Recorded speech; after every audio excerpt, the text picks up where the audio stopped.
جی یہ کلاس ویسے آپ کی شیخ عدیل کے پاس تھی، لیکن ان کی کہیں مصروفیت تھی تو اس وجہ سے یہ والی کلاس بھی ہم لے رہے ہیں۔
الحمد للہ رب العالمین والعاقبۃ للمتقین والصلاة والسلام علی سید الانبیاء والمرسلین نبینا محمد وعلی آلہ واصحابہ اجمعین، اما بعد۔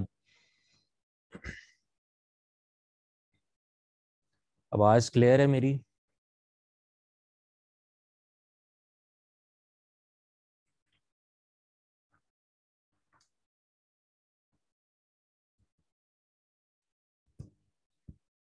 ٹھیک ہے۔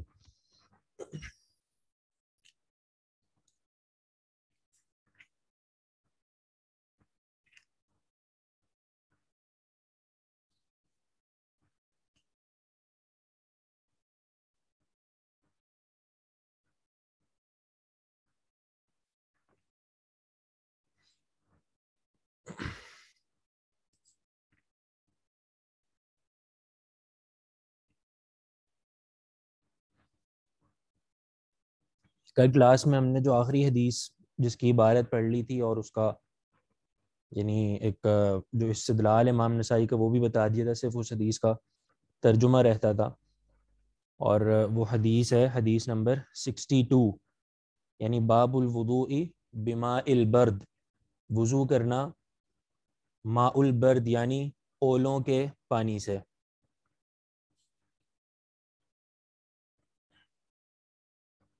تو ایسے کرنا بھی بالکل درست ہے۔ اس کی حدیث جو امام نسائی لائے ہیں وہ یہ ہے کہ عن جبیر بن نفیر،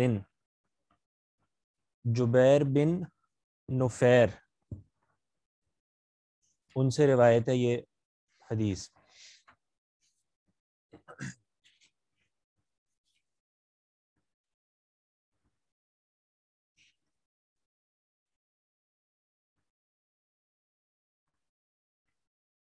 جبیر بن نفیر جو ہیں یہ تابعی ہیں، یعنی صحابی نہیں ہے جبیر بلکہ تابعی ہیں۔ وہ کہتے ہیں شہدت عوف بن مالک، شہدت عوف بن مالک، میں حاضر ہوا عوف بن مالک کے پاس۔ شہدت کا معنی جو ہے وہ ایک معنی یہ بھی ہوتا ہے کہ حاضر ہونا، ٹھیک ہے، شہید یشہدو جس کا ایک معنی ہوتا ہے حاضر ہونا۔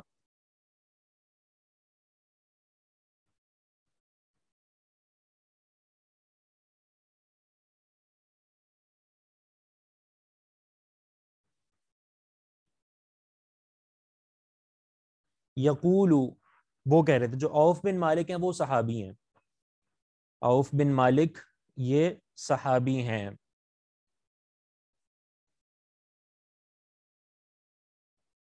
فتح مکہ سے کچھ عرصہ قبل اسلام لائے تھے اور فتح مکہ میں انہوں نے شرکت کی تھی۔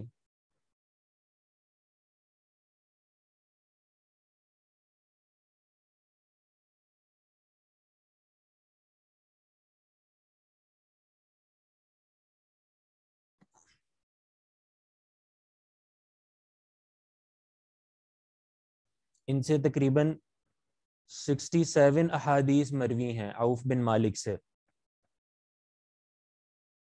67 احادیث روایت کی ہیں عوف بن مالک نے۔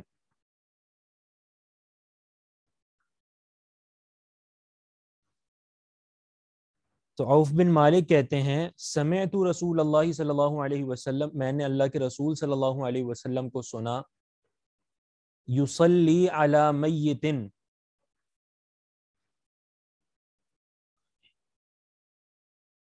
ایک میت کا جنازہ پڑھتے ہوئے۔ یہ جو صلی یصلی ہے جس کا معنی ہوتا ہے نماز پڑھنا، جب صلی یصلی کے بعد علی آ جائے تو اس کا معنی ہوتا ہے جنازہ پڑھنا، ٹھیک ہے، جیسے صلی علیہ کہ اس نے اس کا جنازہ پڑھا، ٹھیک ہے، تو صلی یصلی یا الصلاۃ کے بعد جب اس کا صلہ علی آ جائے علی، تو اس وقت اس کا معنی جنازہ ہوتا ہے۔ جو احباب گئے ہیں حرمین، وہاں پہ نماز کے بعد جو جنازے کا اعلان ہوتا ہے اس میں بھی اسی طرح اعلان کیا جاتا ہے، الصلاۃ علی الاموات یرحمکم اللہ، الصلاۃ علی المیت یعنی جنازہ۔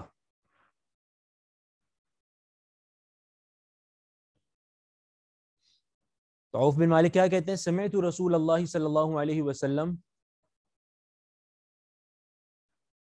حدیث نمبر 62 ہے، 62 آیت نمبر نہیں، حدیث نمبر، حدیث کی کلاس ہے۔ سمعت رسول اللہ صلی اللہ علیہ وسلم، میں نے اللہ کے رسول صلی اللہ علیہ وسلم کو سنا، یصلی علی میت، ایک میت کا جنازہ پڑھتے ہوئے، فسمعت من دعائہ، میں نے آپ کی دعاؤں میں سے یہ دعا بھی سنی، فسمعت میں نے سنی، من دعائہ ان کی دعاؤں میں سے ایک دعا، وَهُوَ يَقُولُ اس حال میں کہ آپ یہ فرما رہے تھے، یعنی یہ دعا پڑھ رہے تھے۔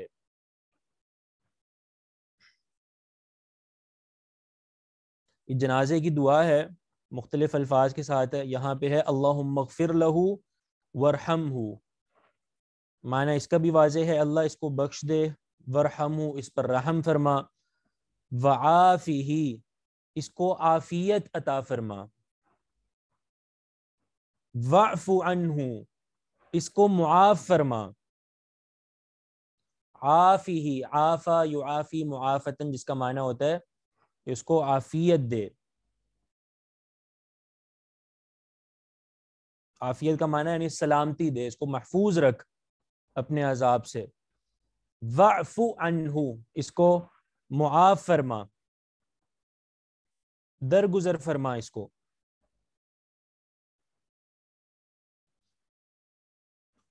وَأَكْرِمْ نُزُلَهُ اور اچھی کر اس کی مہمان نوازی،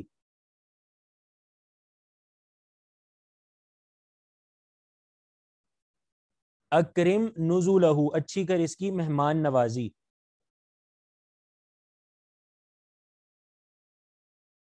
اکرم اسی سے جو اکرام کہا جاتا ہے یعنی بہت ہی عزت کرنا، اکرام کرنا، اور نزولہ نزول کہتے ہیں مہمان نوازی کو، قرآن مجید میں بھی استعمال ہوا نزلا من غفور الرحیم، جنتیوں کے لیے غفور الرحیم ذات کی طرف سے مہمان نوازی تیار کی گئی ہے، تو وہ اکرم نزلہ اس کی مہمان نوازی اچھی کرنا، وَأَوْسِعْ مَدْخَلَهُ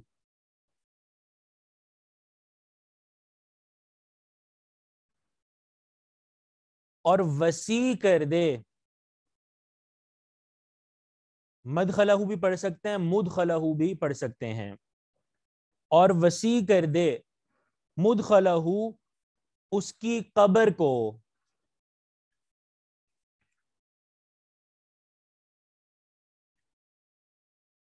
اور وسیع کر دے مدخلہ یا مدخلہ, جس کا معنی ہے اس کی قبر کو.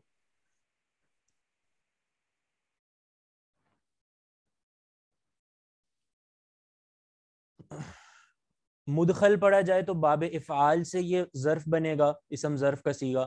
اور مدخل پڑھا جائے تو دخل یدخلو سے مصدر کا صیغہ بنے گا, سوری ظرف کا صیغہ بنے گا, جس کا معنی ہوگا محل الدخول, یعنی داخل ہونے کی جگہ. ٹھیک ہے, مدخل یا مدخل کا معنی ہوتا ہے داخل ہونے کی جگہ, اور مراد اس سے ظاہر ہے قبر ہے, کہ قبر اس کے داخل ہونے کی جگہ ہے. مدخل مخرج آپ لوگوں نے رستوں میں بھی پڑھا ہوگا کہ ایک جگہ لکھا ہوتا ہے مخرج یعنی یہ ایگزٹ ہے, اور ایک جگہ لکھا ہوتا ہے مدخل یعنی یہ داخل ہونے کی جگہ ہے. عافی مجرور کیوں ہے بتاتے ہیں.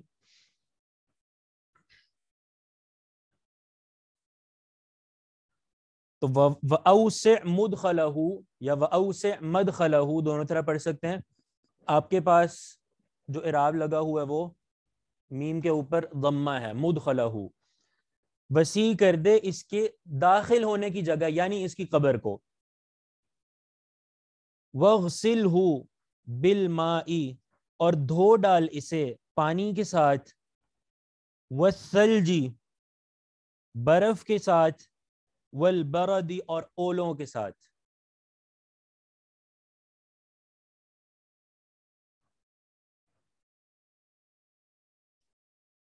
وغسلو اور دھو ڈالے سے پانی کے ساتھ, والثلجی برف کے ساتھ, والبرد اور اولوں کے ساتھ.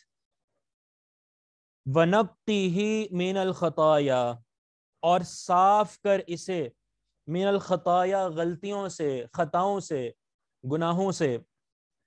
کما جس طرح, ینقا صاف کیا جاتا ہے, الثوب الابیض سفید کپڑا, من الدنس میل کچیل سے.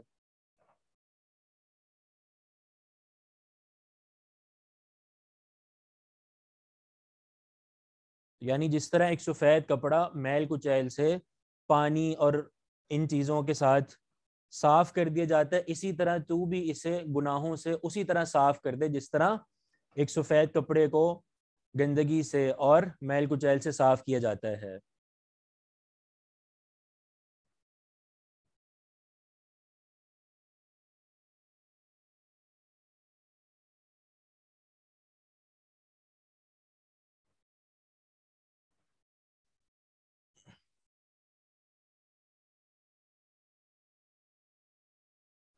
ونقی, ونقی کا معنی ہے صاف کر دے اسے, نقی صاف کر دے اسے.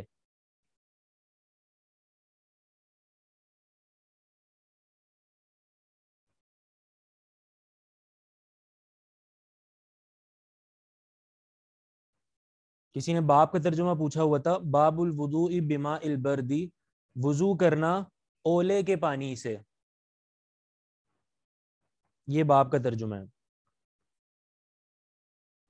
باقی جو حدیث ذکر کی ہے اس کا مقصد باب سے بالکل مطابق ہے, اور وہ یہ ہے کہ جس طرح اولے اور ان کے ساتھ جو ہے وہ دھونے کا ذکر آیا ہے کہ اس کو دھو ڈال اولے کے ذریعے, تو جس طرح اس کو اولے کے ساتھ دھونا یہ بالکل طہارت کا ایک سبب ہے, اسی طرح اگر اولے کے ساتھ کسی کو وضو بھی کرنا ہو تو وہ بھی اس طرح کر سکتا ہے, اور اس کا وضو بھی بالکل ٹھیک اور درست ہوگا, کیونکہ اولے بھی طہارت کا جو ہے وہ کام دے سکتے ہیں.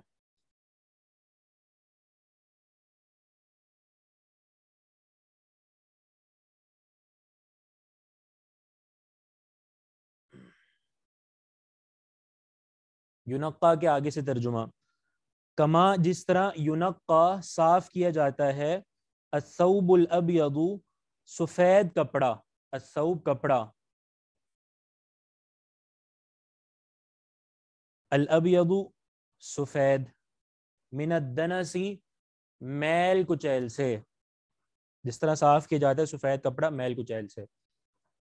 میں یہ کہہ رہا تھا کہ جو حدیث کا باب سے استدلال ہے وہ بالکل واضح ہے، اس طرح کہ اللہ کے رسول نے جو دعا میں یہ فرمایا کہ اسے دھو ڈال پانی کے ساتھ اور اولوں کے ساتھ، تو اولوں کے ساتھ دھونے کا مطلب یہ ہوا کہ اولے جو ہیں وہ بھی بالکل طہارت کا کام آپ کو دے سکتے ہیں، لہٰذا اگر کسی نے ان اولوں سے وضو کرنا ہو تو وہ وضو بھی کر سکتا ہے۔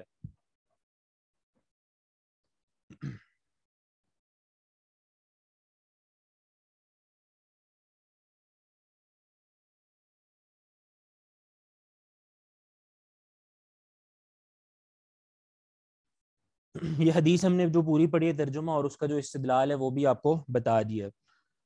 اس حدیث میں آپ یہ دیکھیں کہ بہت سارے امر کے صیغے استعمال ہوئے ہیں، کیونکہ اللہ تعالیٰ سے دعا کی جا رہی ہے نا، تو صیغے سارے امر کے ہیں۔ مثال کے طور پہ کون کون سے امر کے صیغے ہیں؟ نمبر 1 اغفر، ٹھیک ہے، اللہم اغفر، اغفر۔ نمبر 2 ارحم، ٹھیک ہے، ورحمہ۔ نمبر 3 عافی۔ نمبر 4 اعفو، ٹھیک ہے۔ نمبر 5 اکرم اور اوسع اور اغسلہ۔ اس کے بعد نقہ، ٹھیک ہے۔ تو یہ سارے جو صیغے ہیں یہ امر کے ہیں، ان سب کے ابواب ظاہر ہے وہ مختلف ہیں، کچھ کے ابواب جو ہیں وہ ثلاثی مجرد والے ہیں اور کچھ کے ثلاثی مزید فی والے ہیں۔ جیسے اغفر، یہ کون سا باب بنے گا؟ اغفر کون سے باب سے امر کا صیغہ بنے گا؟ یعنی کون سا باب کا نام بتائیں نا، نصر، فتح، ضرب، سمع، ان میں سے کون سا ہوگا؟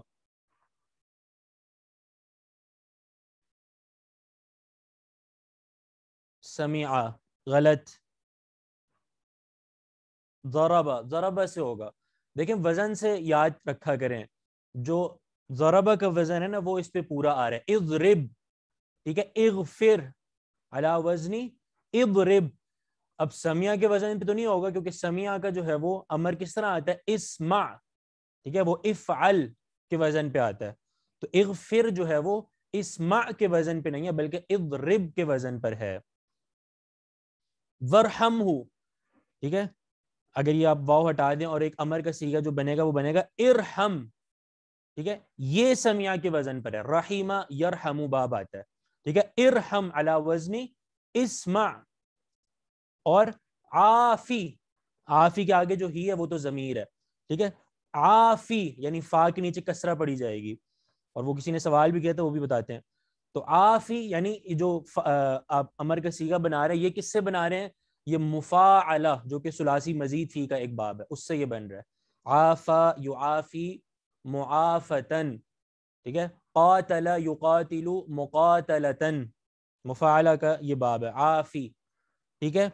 اگلا جو امر کا صیغہ ہے اعفو، ٹھیک ہے، وہ بھی نصر ینصرو کے وزن پر ہے، ٹھیک ہے، اعفو علی وزنی انصر۔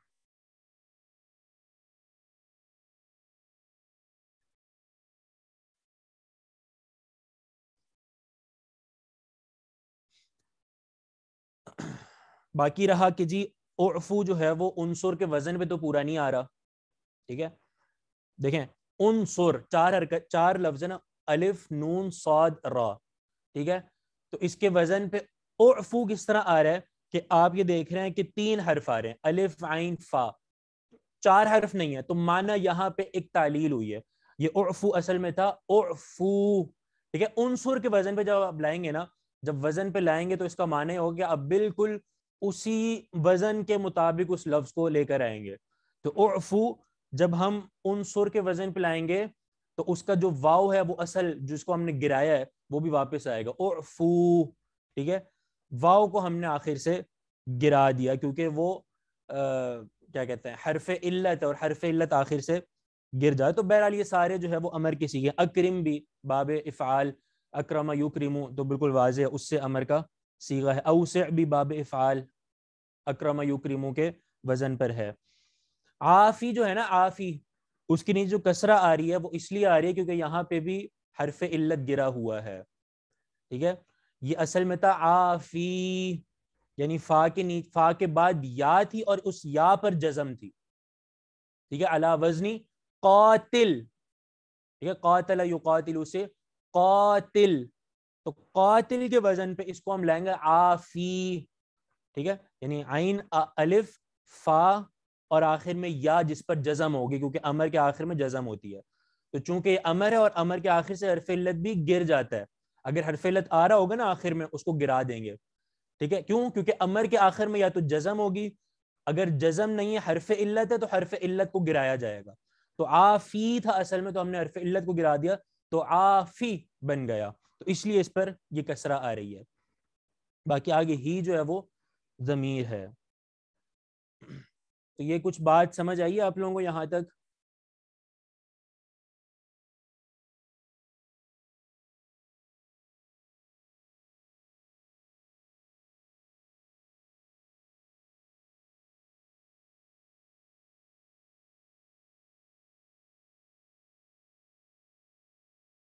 ایک سوال پوچھا ہوا تھا کہ آگے جو حکم الالبانی لکھا ہوا ہے اس کا کیا مطلب ہے. اس کا مطلب یعنی وہ آپ کے کورس کا حصہ نہیں ہے، بس اتنی سی بات ہے کہ وہ حکم الالبانی سے مطلب یہ کہ علامہ البانی نے جو اس حدیث پر حکم لگایا ہے وہ آگے بتایا جا رہا ہے.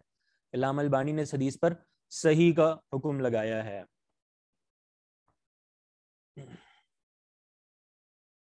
اگر میت فیمیل کی ہو تو اس کی وضاحت کر دیں کہ ضمیر کے ساتھ کیسے پڑھا جائے گا. ٹھیک ہے، کیونکہ انہوں نے اس لیے پوچھا ہوا ہے کہ انہوں نے اپنی والدہ کے لیے دعا کرنی ہوتی ہے.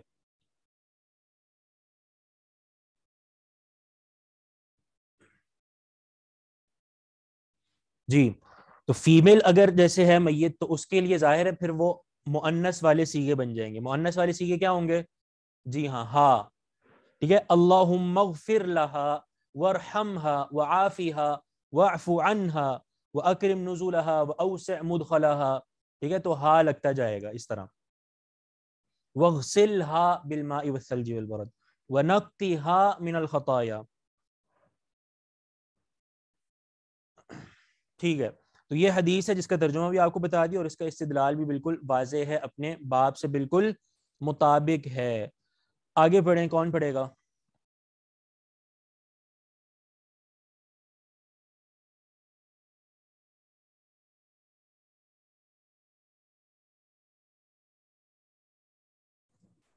السلام علیکم، آواز آ رہی؟ جی. سؤر الكلب عن ابی ہریرہ ان رسول اللہ صلی اللہ علیہ وسلم قال اذا شرب الكلب في اناء احدكم فليغسله 7 مرات. باب سؤر الکلبی، باب کا ترجمہ کسی نے پوچھا ہوا شاید پچھلے باب کا.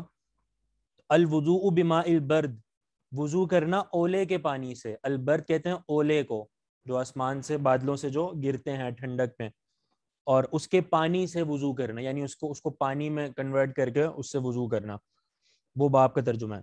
یہ جو باب ہے باب سؤر الکلبی، کتے کے جھوٹے کے بارے میں.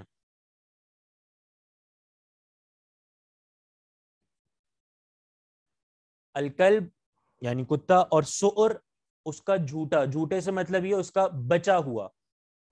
یہ سؤر کہتے ہیں بچی ہوئی چیز کو. بچی ہوئی چیز کا مطلب یہ ہے کہ جو جس ہم عام فہم اردو میں کہتے ہیں جھوٹا، کہ یہ پانی جو ہے وہ فلاں شخص کا جھوٹا ہے، یعنی فلاں شخص نے اس کو پہلے استعمال کیا ہوا ہے، اس کو کہتے ہیں سؤر. ٹھیک ہے، تو سؤر الکلب یعنی کتے کا جھوٹا، مطلب یہ کہ ایسا برتن جس میں آپ نے کوئی پانی وانی رکھا ہوا ہے اور اس میں آ کے کتے نے منہ مار دیا، اس کو استعمال کر لیا، تو مانا اب اس کو ہم کیا کہیں گے اس برتن کو؟ سؤر الکلب، کہ یہ کتے کا جھوٹا ہے، کیونکہ اس میں کتے نے منہ ڈالا ہے اور اس کو استعمال کیا ہے.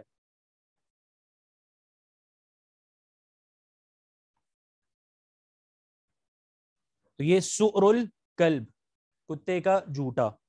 کہ اس کا کیا حکم ہے. یہ باب بھی امام نسائی نے اس کو مبہم رکھا ہے, اس کا حکم بتایا نہیں ہے باب میں کہ اس کے جوتے کا کیا حکم ہے, کہ وہ ناپاک ہوگا یا پاک ہوگا. ٹھیک ہے, تو یعنی مبہم رکھا ہے باب میں. حدیث اس کی وضاحت کر دے گی, حدیث سے ہمیں اس کا حکم پتہ چل جائے گا کہ اس کا حکم کیا ہے. حدیث ہے ابو ہریرہ رضی اللہ عنہ سے, ان رسول اللہ صلی اللہ علیہ وسلم قال, کہ اللہ کے رسول صلی اللہ علیہ وسلم نے فرمایا,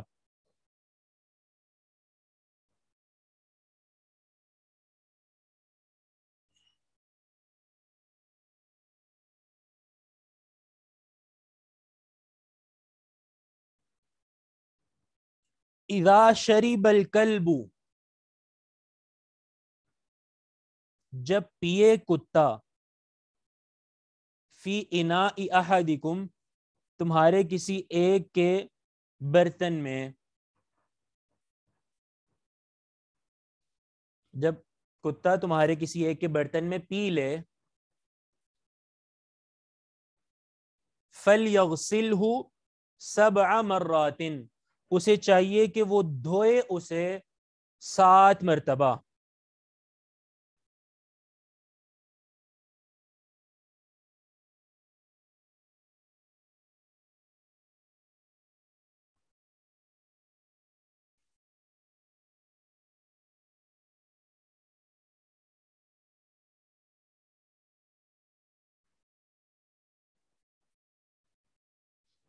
ترجمہ پھر سن لیں, اذا شرب الکلب, جب پیے کتا, فی اناء احدکم, تمہارے کسی ایک کے برتن میں, فلیغسلہ, اسے چاہیے کہ دھوئے اسے, 7 مرات, 7 مرتبہ.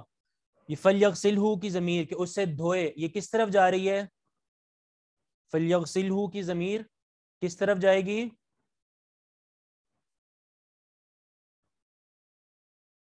برتن نہیں کہیں, انا کہیں, کیونکہ انا لکھا ہوا ہے حدیث میں, برتن نہیں لکھا ہوا. انا کی طرف جائے گی.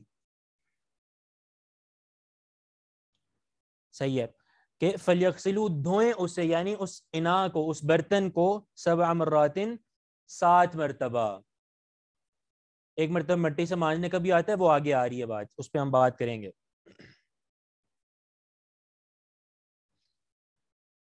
یہ جو آپ سے میں نے پوچھا کہ کس کو دھونا ہے, اس کی ضمیر کس طرف جا رہی ہے, مجھے اس سے وہ ایک بات یاد آ گئی.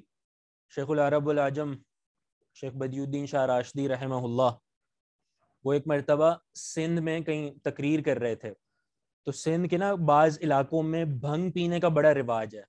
وہ بھنگ ایک خاص مشروب ہوتا ہے ان کا, جو نشہ آور ہے, وہ بہت پی جاتی تھی وہاں پہ. تو انہوں نے تقریر کی اپنے کسی خاص موضوع پہ, تو ان کی تقریر کے دوران ایک ہوگا کوئی نشئی یا کوئی بھنگی جسے کہتے ہیں, بھنگ پینے والا, اس نے ایک رکے میں ایک سوال لکھ کر شاہ صاحب کو بھیج دیا کہ مجھے اس سوال کا جواب بتائیے. اب اس نے صرف شرارت کی تھی, یعنی اس کے سوال کا مقصد صرف شرارت اور ایک ہنسی مذاق تھا. تو اس نے یہ سوال پوچھا ہوا تھا کہ اگر ہماری بھنگ میں کتا ٹانگ ڈال جائے تو اس بھنگ کا کیا حکم ہے, کہ وہ پاک ہے یا ناپاک ہے, اور اس کو دھونا ہے یا اس کو گرانا ہے یا کیا کرنا ہے, اس کا کیا حکم ہے. تو وہ شاہ صاحب تقریر کر رہے تھے, اس کے دوران ہی اس کا وہ رکا آیا اور انہوں نے پڑھا, اور پڑھتے ہی برجستہ فی البدی, اور فوراً جواب دیا. ان کا ایک سوال آیا کہ اگر بھنگ میں کتا ٹانگ ڈال جائے تو اس بھنگ کا کیا حکم ہے. فوراً انہوں نے جواب دیا کہ اس کتے کی ٹانگ دھونی پڑے گی. فوراً جواب دیا کہ اس کتے کی ٹانگ دھونی پڑے گی.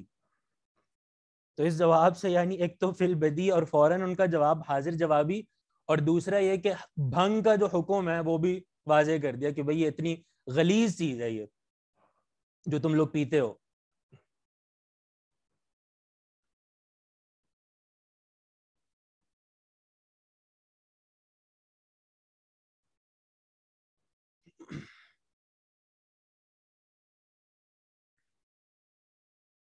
شاہ صاحب جو تھے نا بہت بہت حاضر جواب تھے, یعنی ذہین بھی بہت تھے اور حاضر جواب بھی بہت تھے.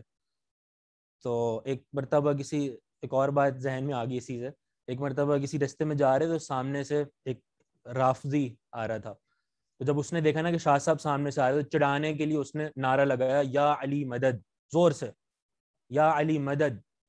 تو شاہ صاحب نے اس کا جیسی نعرہ سنا نا, فوراً ادھر ہی اس کو جواب دیا حبل من مسد، تو اس کے نعرے کا جواب اسی وزن سے قرآن کی آیت سے. اس نے کہا یا علی مدد، تو شاہ صاحب نے جواب دیا حبل من مسد، سورہ لہب میں جو آتا ہے فی جیدہا حبل من مسد،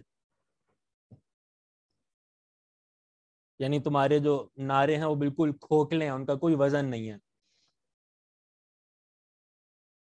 بہرحال یہ حدیث جو بھی آپ نے سنی ہے، یہ آپ کے استاد ہیں نہیں، مجھے ان سے ظاہر ہے تلمس کا موقع نہیں مل سکا. اس کی وجہ یہ ہے کہ جس سال ان کی پیدائش ہوئی تھی اسی سال، سوری جس سال ان کا انتقال ہوا تھا اس سال میری پیدائش ہوئی تھی، اور انہی کے نام پہ جو ہے وہ نام رکھا گیا ہمارا.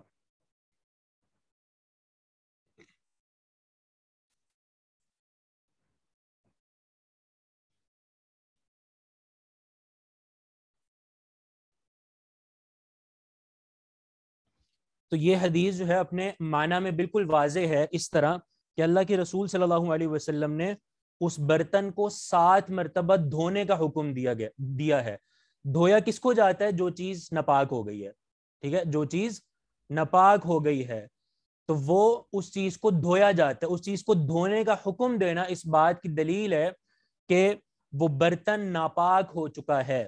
وہ برتن جس میں کتے نے پیا ہے اور اس کا جو سؤر ہے، اس کا جو جھوٹا ہے، وہ بالکل ناپاک ہو چکا ہے. عافی کا معنی اس کو عافیت دے.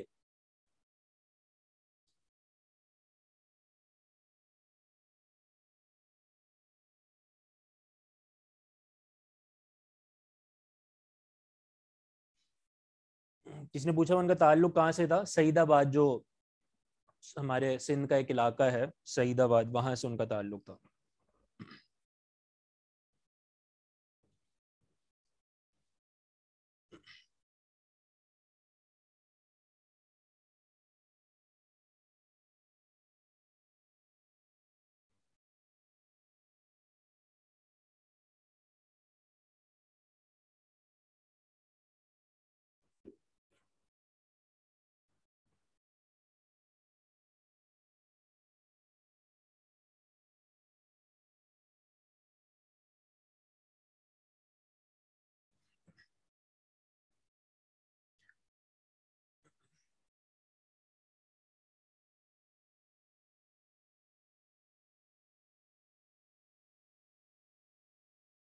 چلیں آ جائیں اب اس طرف.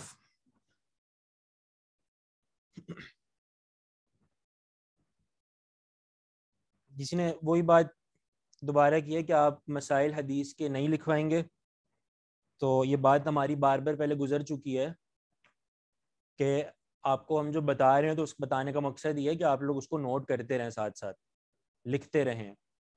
اور اس لیے میں بار بار تکرار بھی کرتا ہوں، ایک ایک بات کو 2 2 3 3 دفعہ بولتا ہوں، اور میری کوشش بھی ہوتی ہے کہ اس کو آہستہ آہستہ اور آرام آرام سے بولا جائے.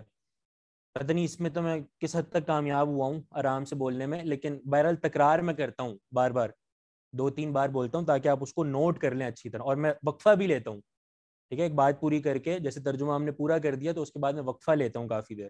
اس کی وجہ یہ ہوتی ہے کہ آپ اگر کوئی لکھ رہا ہے اس کو نوٹ کر رہا ہے تو وہ فوراً نوٹ کر لے. تو یہ دراصل ہم آپ کو لکھوا ہی رہے ہیں.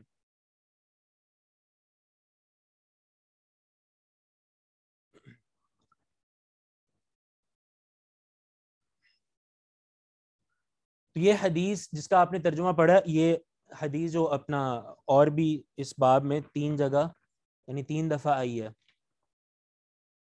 2 دفعہ. ٹھیک ہے، تو یہ پورا کر لیتے ہیں، پھر اس کا جو مسئلہ ہے وہ بالکل واضح آپ کو کر دیں گے. تو یعنی یہ حدیث اپنے باب میں کس طرح واضح ہے کہ باب قائم کے امام نسائی نے سؤر الکلب، کہ کتے کے جھوٹے کے بارے میں کہ اس کا کیا حکم ہے، اور حدیث یہ لائے ہیں کہ اللہ کے رسول فرماتے ہیں جب کتا منہ ڈالے یا پی لے تمہارے برتن میں تو اس سے 7 مرتبہ دھو. تو 7 مرتبہ دھونے کا حکم دینا یہ اس بات کی طرف نشاندہی کر رہا ہے کہ وہ برتن ناپاک ہو چکا ہے، اور اس برتن میں جو موجود ہے وہ ناپاک ہو چکا ہے، اس کو استعمال نہیں کر سکتے. تو اس لیے اس کو کیا حکم ہے کہ اس کو 7 مرتبہ دھونا ہے. اس حدیث میں شریبہ کے لفظ ہیں، اذا شریب الکلب، کہ جب کتا پیے تو صرف مشروب ہونا ضروری نہیں ہے، پینا ضروری نہیں ہے، بلکہ کسی بھی طور پہ اگر وہ چیز ہو، چاہے وہ چیز کھانے کے طور پر ہو، ٹھیک ہے، سالڈ فارم میں کھانے کے طور پہ ہو، تو اس کا بھی یہی حکم ہوگا. صرف پینے کا یہاں پہ مشروب والا حکم یہ نہیں ہے، بلکہ اگر کوئی چیز کھانے کے طور پہ ہے تو اس کا بھی یہی حکم ہوگا کہ وہ بھی بالکل ناپاک ہوگا، اور اس میں بھی برتن کو 7 مرتبہ دھویا جائے گا. اس کی دلیل کیا ہے کہ آگے حدیث کے الفاظ میں ولغا ہے، ولغا، اس پہ پھر بات کریں گے ہم.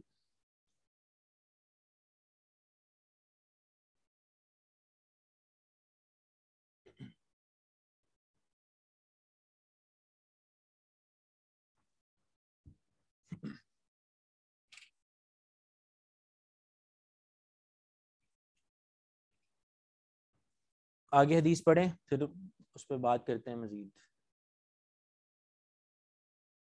فَلْيَغْسِلْهُ کا لام امر ہے، جی ہاں بالکل لام امر ہے. فَلْيَغْسِلْهُ. وعلیکم السلام ورحمۃ اللہ. أخبر أنه سمع أبا هريرة يقول قال رسول الله صلى الله عليه وسلم إذا ولغ الكلب في إناء أحدكم فليغسله 7 مرات. ٹھیک ہے، آگے بھی پڑھ لیں 65. أخبره هلال بن أسامة أنه سمع أبا سلمة يخبره أن أبي هريرة للنبي صلى الله عليه وسلم مثله. ٹھیک ہے، بارک اللہ.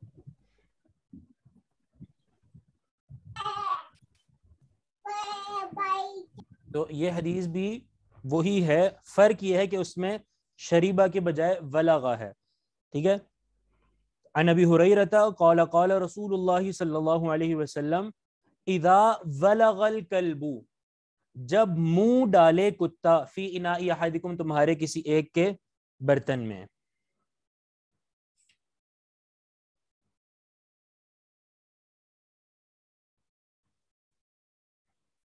جب منہ ڈالے کتا، فی اناء احدکم، تمہارے کسی ایک کے برتن میں.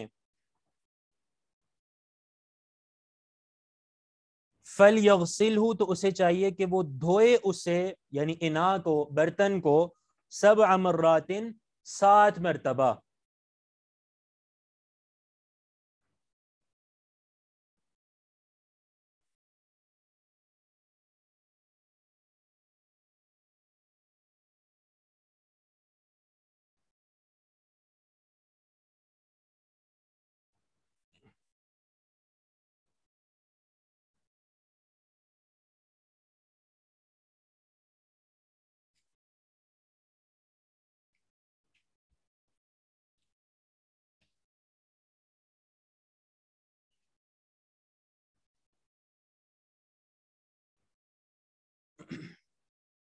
ولغا کا معنی چاٹنا نہیں ہوتا، یہ معنی بھی ٹھیک ہے. ٹھیک ہے بالکل. یعنی ولغا جو آپ نے لفظ پڑھا ہے نا، اذا ولغا، ولغا کا ہم نے معنی آپ کو بتایا کہ جب منہ ڈالے. ٹھیک ہے. تو اس کا ایک معنی یہ بھی کیا جاتا ہے کہ چاٹے. ٹھیک ہے، کتا چاٹے. اور چاٹنے کا مطلب یہ ہوتا ہے جو عربی میں بیان کیا ولغا کا، کہ شریبہ بطرف لسانی ہی، کہ اپنی زبان کو اس برتن میں ڈالے اور گھمائے، یعنی اس کو چاٹے اور اس میں جو بھی چیز ہے اس کو اپنے منہ میں ڈالے، اسے کہتے ہیں ولغا. تو اس کا معنی آپ چاٹنا کریں وہ بھی ٹھیک ہے، منہ ڈالے یہ بھی بالکل ایک مرادی معنی ہے، نتیجے والا معنی ہے، یہ بھی ٹھیک ہے. ولغا کا معنی منہ ڈالے، جی بالکل.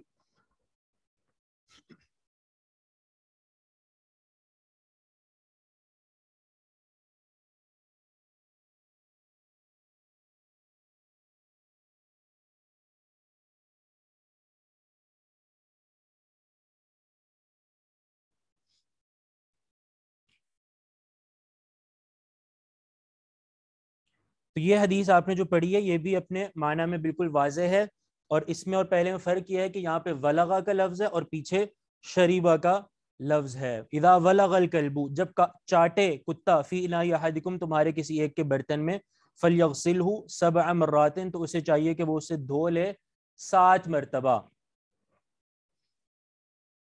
آگے کہتے ہیں عن ابی ہریرہ، یعنی جو اگلی جو حدیث 65 اس میں عن ابی ہریرہ عن النبی صلی اللہ علیہ وسلم مثلہ، ٹھیک ہے، کہ وہ بھی ایک اور سند سے امام نسائی نے وہ ذکر کیا ہے یہ حدیث، جو کہ سنن نسائی کی اصل اس میں موجود ہے، تو اس میں صرف امام نسائی نے سند مختلف بیان کی ہے، اور وہ بھی بالکل اسی طرح مروی ہے، مثلہ یعنی بالکل اسی طرح.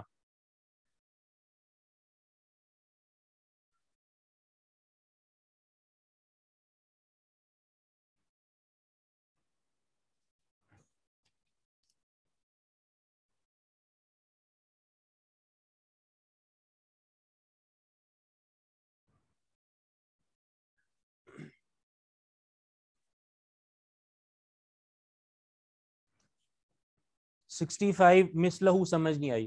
مثلہ کا مطلب ہے کہ یہ جو روایت ہے 65 والی، اس میں امام نسائی نے الفاظ ذکر نہیں کیے. الفاظ ذکر اس لیے نہیں کیے، یہ کہہ دیا کہ مثلہ بالکل انہی الفاظ کے ساتھ وہ روایت موجود ہے. اس میں سند چونکہ مختلف تھی تو اس لیے امام نسائی نے وہ سند مختلف بیان کیے وہاں پہ، اور یہ بتا دیا عن النبی صلی اللہ علیہ وسلم مثلہ، کہ وہ بھی اللہ کے رسول صلی اللہ علیہ وسلم سے بیان ہے، روایت ہے، اور مثلہ بالکل اسی طرح، یعنی انہی الفاظ کے ساتھ وہ بھی بیان، صرف سند مختلف ہے. تو یہ حدیث آپ نے جو پڑھی ہے، اب اس کا تھوڑا سا مسئلہ بیان کر دیا جائے. سب سے پہلی بات تو یہ کہ جو اس کی باب سے مناسبت ہے، ٹھیک ہے، کہ باب سے اس کا کیا تعلق ہے، تو باب سے اس کا تعلق بالکل واضح ہے کہ سؤر الکلب، اس کا حکم بیان کیا جا رہا ہے کہ وہ ناپاک ہے. اس طرح ناپاک ہے کہ اللہ کے رسول نے اس برتن کو دھونے کا حکم دیا ہے. تو دھویا اسی چیز کو جاتا ہے جس کو ناپاک کر دیا گیا ہو، تو اسے 7 مرتبہ جو دھویا جا رہا ہے تو اس کو اسی لیے دھویا جا رہا ہے کہ تاکہ وہ پاک ہو جائے، صاف ہو جائے. دوسری بات کہ اس برتن کو 7 مرتبہ کیوں دھویا جائے، ٹھیک ہے، اس میں کیا حکمت ہو سکتی ہے. شریعت نے تو ویسے اس کی حکمت یا وجہ اللہ کے رسول صلی اللہ علیہ وسلم نے تو نہیں بتائی کہ 7 مرتبہ ہی کیوں دھونا ہے، ٹھیک ہے، 6 مرتبہ کیوں نہیں، 5 مرتبہ کیوں نہیں، ٹھیک ہے، 8 مرتبہ یا 9 مرتبہ کیوں نہیں، بلکہ 7 کا جو عدد ہے اس کو شریعت نے کیوں محصور کیا ہے کہ اس برتن کو 7 مرتبہ دھونا ہے. اس کی وجہ جو اطباء بتاتے ہیں، اور یعنی اب تو ہم نے سنا ہے کہ ویسے سنا گیا ہے کہ جو یعنی سائنس وغیرہ نے بھی جو اس پر تحقیق کی ہے تو انہوں نے یہی بتایا کہ وہ کتے کے منہ میں جو جراثیم ہوتے ہیں وہ اس برتن میں لگ جاتے ہیں، اور وہ جراثیم اتنے شدید ہوتے ہیں کہ ان جراثیموں کو 1-2 مرتبہ دھونے سے طہارت حاصل نہیں ہوتی، وہ جراثیم مرتے نہیں ہیں جب تک آپ اس برتن کو 7 مرتبہ نہ دھو لیں. جب آپ 7 مرتبہ دھوئیں گے تو وہ جراثیم جو کتے کے موجود ہیں وہ ختم ہو جاتے ہیں. 7 مرتبہ دھونے سے وہ جراثیم ختم ہو جاتے ہیں. اور مزید اللہ کے رسول نے ایک اور حدیث جو آگے بھی آ رہی ہے اس میں کہا گیا عفروہ الثامنۃ بالتراب، کہ 8ویں مرتبہ مٹی کے ساتھ اس کو مانجنا بھی ہے. تو اس سے یعنی مزید طہارت حاصل ہو جاتی ہے، اور وہ جو کتے کے جو جراثیم اس کیا کہتے ہیں اس برتن میں موجود ہیں وہ ختم ہو جاتے ہیں. بعض نے ان جراثیم کی بھی وضاحت کی ہے کتب، یعنی جو شروحات میں یہ بھی وضاحت کی ہے کہ اتنے چھوٹے جراثیم ہوتے ہیں اس کتے کی زبان پر جو لگے ہوتے ہیں، جن کی طول جو ہے وہ 4 ملی میٹر ہوتی ہے. بہت چھوٹے سے اس کے جو ہے وہ جراثیم ہوتے ہیں، 4 ملی میٹر ان کی جو ہے نا وہ طول ہوتی ہے، اور وہ بہت زیادہ پائے جاتے ہیں، کتے کی زبان پہ لگے ہوتے ہیں. دوسرا یہ کہ جب کتا جب روس کرتا ہے، یعنی جب جی ہاں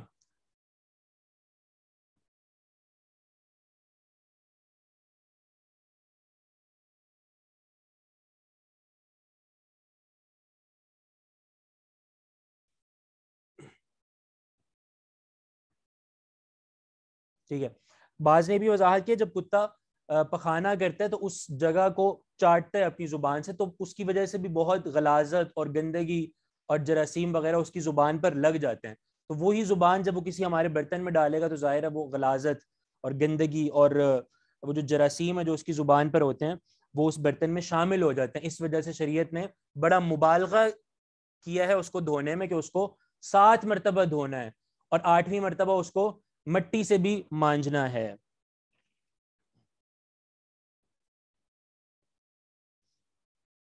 تو یہ معاملہ ہے اس کے سؤر کا، ٹھیک ہے، اس کے جھوٹے کا.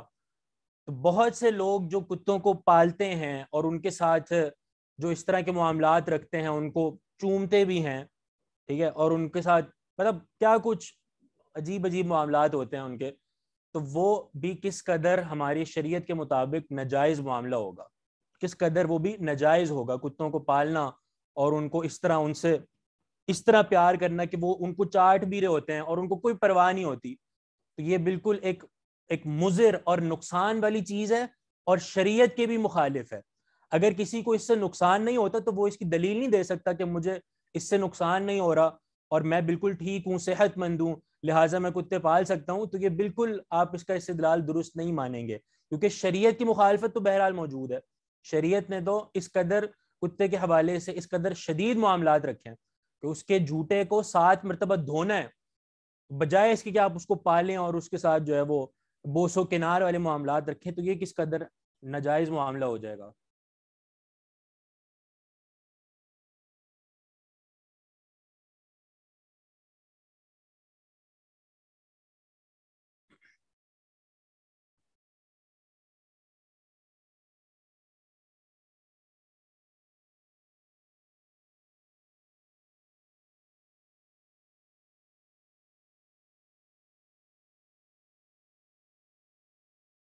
پھر وہ برتن پھینک دیں. جی ہاں، وہ برتن میں جو موجود ہے وہ بھی پھینکنا ہوگا. آگے امام نسائی نے اس کا بھی باب قائم کیا ہے.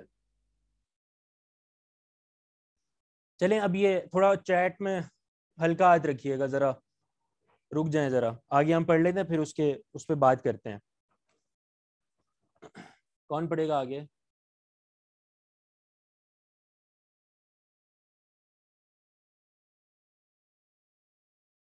آپ پڑھیں عمران صاحب.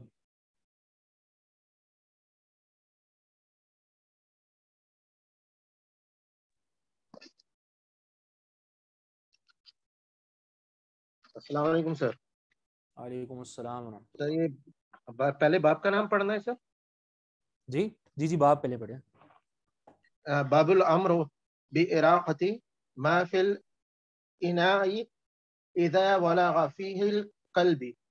کلب. عن أبي هريرة قال رسول الله صلى الله عليه وسلم إذا ولغ القلب في إناء أحدكم فليرقه ثم ليغسله 7 مرات. قال أبو عبد الرحمن لا أعلم أحدا تابع علي بن مسهر على قوله فليرقه. جی ٹھیک ہے، بارک اللہ فیک. یہ حدیث ہے جس پہ امام نسائی نے باب قائم کیا اور اس کا تعلق بھی اسی حدیث سے جو آپ نے پڑھا ہے. اس میں ایک اور بات بتائی جا رہی ہے، وہ یہ ہے کہ اس برتن میں جو چیز موجود ہے پہلے اس کو انڈیل دو، پہلے اس کو گرا دو، ٹھیک ہے. اور یہ بھی ضروری چیز ہے، ٹھیک ہے. یعنی ایک کامن سینس کی بات ہے کہ جب کتے نے اس میں منہ ڈال دیا برتن میں اور اس کو 7 مرتبہ دھونے کا حکم دیا جا رہا ہے، تو ظاہر ہے اس برتن میں جو چیز موجود ہے اس کو بھی پھینکنا ہے، اس کو بھی جو ہے وہ انڈیلنا ہے، ٹھیک ہے. تو یہ ایک ضروری معاملہ اور اس کو بھی حدیث میں واضح کیا گیا کہ اس کو پھینکنا ہے. تو ایسے نہیں ہے کہ آپ جو ہے وہ برتن بس دھوئے جا رہے ہیں اور جو اندر ہے اس کو پھینکا نہیں. بالکل اسی طرح جیسے آپ کو شاید ہم نے بتایا ہو کہ گاؤں کے ایک کنویں میں ایک کتا گر گیا تھا. تو وہ گاؤں والے جو ہے مولوی صاحب کے پاس گئے اور انہوں نے جا کے مسئلہ پوچھا کہ جی ہمارے کنویں میں کتا گر گیا تو اب کیا کیا جائے اس کنویں کے پانی کا. تو مولوی صاحب نے جواب دیا کہ آپ ایسا کرو کہ اس کنویں سے 10 ڈول پانی کے نکال دو تو وہ پھر پانی صاف ہو جائے گا. تو انہوں نے ایسے ہی کیا کہ 10 ڈول پانی کے نکال دیے، پھر آ گئے واپس. مولوی صاحب وہ بدبو تو ابھی تک نہیں گئی، ابھی تک وہ بدبو آ رہی ہے.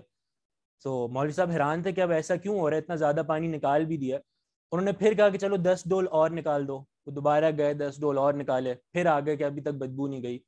انہوں نے تیسری بار کہا کہ 10 ڈول پھر اور نکال لو. جب تیسری بار جانے لگے نا وہ، تو مولوی صاحب کو تھوڑا سا شک ہوا، تو انہوں نے واپس بلا کے پوچھا کہ تم نے کتا باہر نکالا ہے؟ تو انہوں نے کہا نہیں، کتا تو نہیں نکالا. انہوں نے کہا پہلے کتا نکالو، اس کے بعد ظاہر ہے یہ کام کرنا ہے. تو بالکل یہی بات ہے کہ جو چیز اندر موجود ہے برتن میں پہلے اس کو بھی تو پھینکنا ہوگا نا، کیونکہ وہ بھی نجس ہو چکا ہے اور اس کو اللہ کے رسول نے حدیث میں بھی بیان فرمایا ہے. تو باب الامر باراقۃ ما فی الاناء اذا ولغ فیہ الکلب، الامر حکم دینا،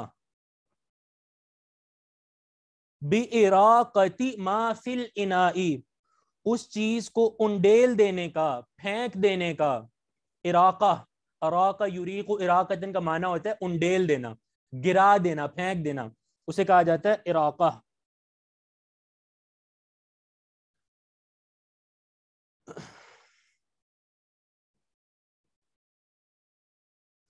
تو الامر حکم دینا، باراقۃ ما فی الاناء اس چیز کو پھینک دینے کا، ما فی الاناء جو کچھ برتن میں ہے۔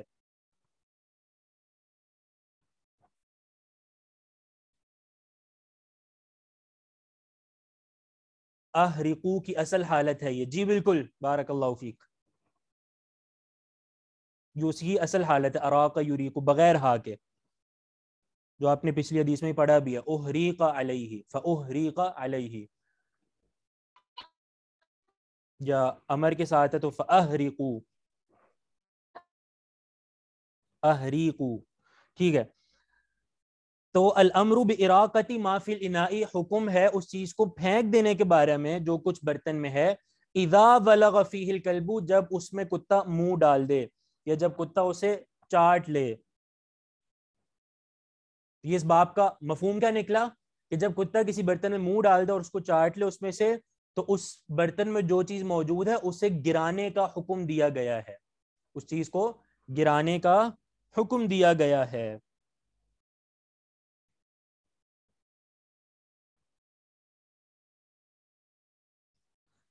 تو اس سے بھی ظاہر ہے وہ حکم جو آپ نے پیچھے پڑھا اس کی مزید وضاحت ہو جاتی ہے کہ کتے کا جو سؤر ہے، جو جھوٹا ہے، وہ انتہائی ناپاک ہے، کہ اللہ کے رسول نے اس کو گرانے کا حکم دیا ہے، اور مزید برآں کہ اس کو 7 مرتبہ دھونے کا حکم دیا ہے۔ حدیث لائے ہیں ابو ہریرہ رضی اللہ عنہ سے، وہ کہتے ہیں کہ رسول اللہ صلی اللہ علیہ وسلم نے فرمایا، اذا ولغ الکلب جب چاٹ لے کتا، فی اناء احدکم تمہارے کسی ایک کے برتن میں، فلیرقہ تو اسے چاہیے کہ اسے انڈیل دے۔ انڈیل دینے کا مطلب ہوتا ہے کہ برتن کو آپ نے الٹا کر کے جو کچھ اس میں موجود ہے اس کو گرا دیں۔ تو فلیرقہ اسے انڈیل دے، یا اسے بہا دے، اسے گرا دے، یہ سارے معنی اس کے ہو سکتے ہیں۔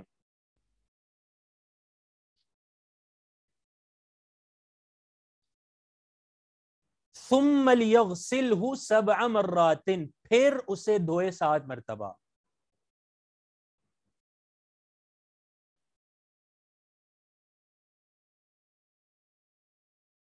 پھر اسے دھوئے 7 مرتبہ۔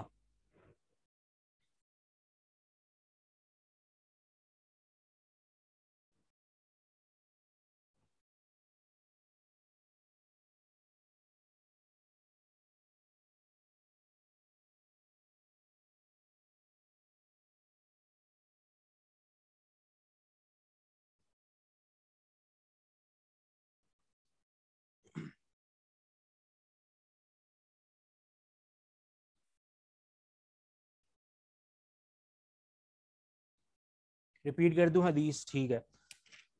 اذا ولغ الکلب جب منہ ڈالے کتا، یا جب چاٹ لے کتا، فی اناء احدکم تمہارے کسی ایک کے برتن میں، فلیرقہ تو وہ اسے انڈیل دے، اس برتن میں جو موجود ہے اس کو گرا دے۔ ثم لیغسلہ پھر اسے چاہیے کہ وہ اسے دھو لے، یعنی اس برتن کو 7 مرات 7 مرتبہ۔ لیغسلہ میں لام، جی ہاں لام امر ہے، لیورقہ میں بھی لام امر ہے، اسی لیے لیورق میں بھی جو قاف ہے اس پہ جزم ہے، اور لیغسل میں بھی جزم ہے، آگے تو ضمیر ہے نا جو ملائی جا رہی ہے، یعنی فلیورق اور لیغسل، فلیورق سے اگر فا کو ہٹا دیا جائے تو لیورق اور لیغسل۔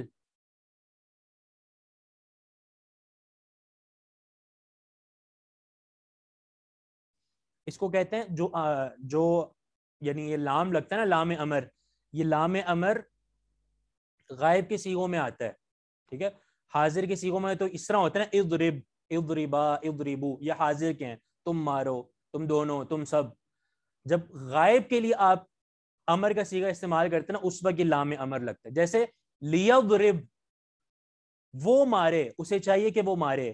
لیضربا، لیضربو، تو یہ بھی غائب کے لیے، اس لیے لام امر یہاں پہ لگا ہے. لیورقہ اور لیغسلہ. قال ابو عبد الرحمن، ابو عبد الرحمن فرماتے ہیں امام نسائی، لا اعلم احدا تابع علی بن مسہر علی قولہ فلیرقہ. اس پر بھی زبر آتا ہے؟ نہیں، لام امر پہ جر آتی ہے، کسرہ. لام امر پر کسرہ آتی ہے، جیسے آپ نے لیغسلہ پڑھا ہے.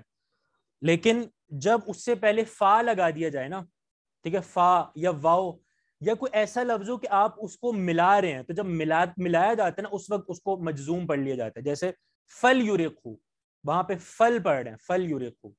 اگر فا نہ ہو تو کیا پڑھیں گے؟ وہی کسرہ والی حالت، لیورقہ.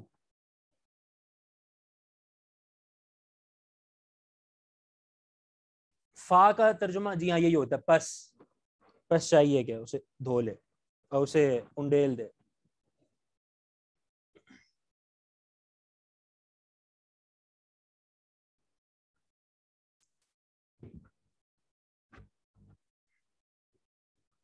قال ابو عبد الرحمن، امام نسائی فرماتے ہیں، لا اعلم احدا، میں نہیں جانتا کسی ایک کو، تابع علی بن مسہر علی قولہ، جس نے علی بن مسہر کی متابعت کی ہو، علی قولہ، ان کی اس بات پر. کون سی بات پر؟ فلیرقہ پر. فلیرقہ پر میں نہیں جانتا کہ علی بن مسہر کی اس بات پر ان کے علاوہ کسی نے متابعت کی ہے. سب سے پہلی بات تو یہ آپ کو پتہ ہونی چاہیے متابعت کسے کہتے ہیں. اب یہ اصول حدیث کی ایک اصطلاح ہے. اصول حدیث پڑھ رہے ہیں آپ لوگ؟ کتنی پڑھ لی ہے؟ متابعت، شواہد، یہ پڑھے ہیں آپ لوگوں نے؟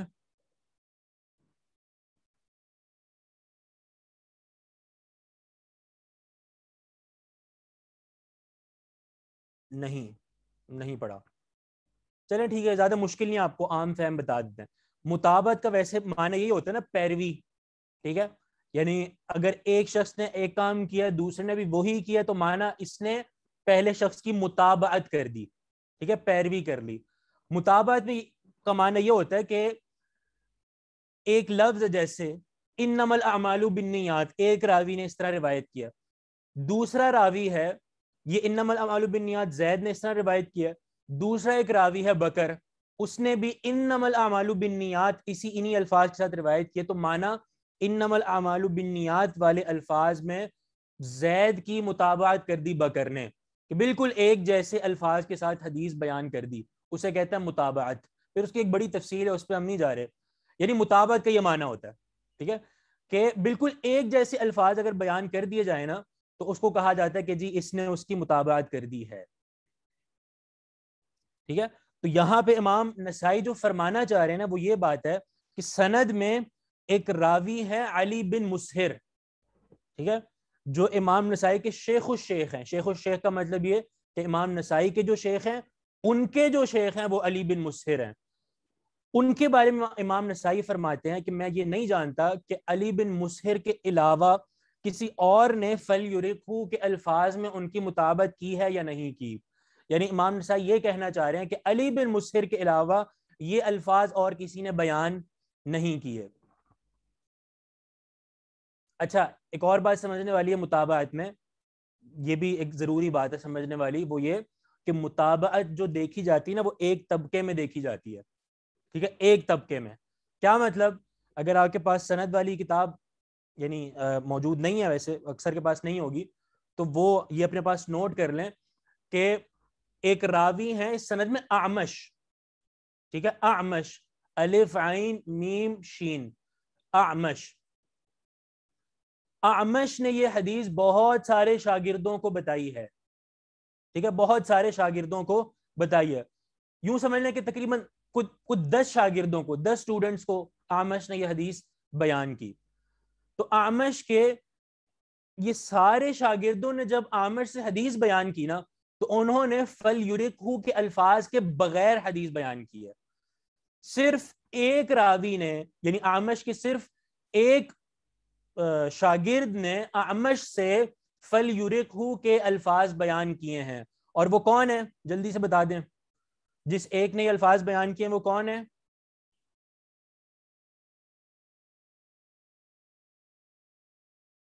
علی. جی بالکل, علی بن مسہر جو سند میں موجود ہے. صرف علی بن مسہر نے فَلْيُرِقْهُ کے الفاظ بیان کیے ہیں.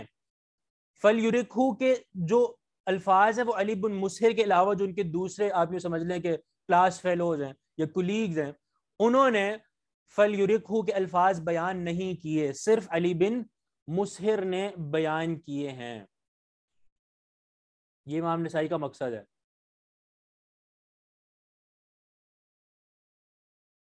علی بن مسہر والی بات سمجھا دیں کہ انہوں نے روایت کی ہے یا نہیں کی. انہوں نے روایت بیان کی ہے, یعنی فَلْيُرِقْهُ کے الفاظ پہ ساری بات ہو رہی ہے, مکمل روایت کی بات نہیں ہو رہی, صرف فَلْيُرِقْهُ کے الفاظ پہ بات ہو رہی ہے. وہ بات کیا ہے؟ امام نسائی کیا کہتے ہیں کہ علی بن مسہر کے علاوہ فَلْيُرِقْهُ کے الفاظ کسی اور نے بیان نہیں کیے, یعنی صرف علی بن مسہر نے بیان کیے ہیں.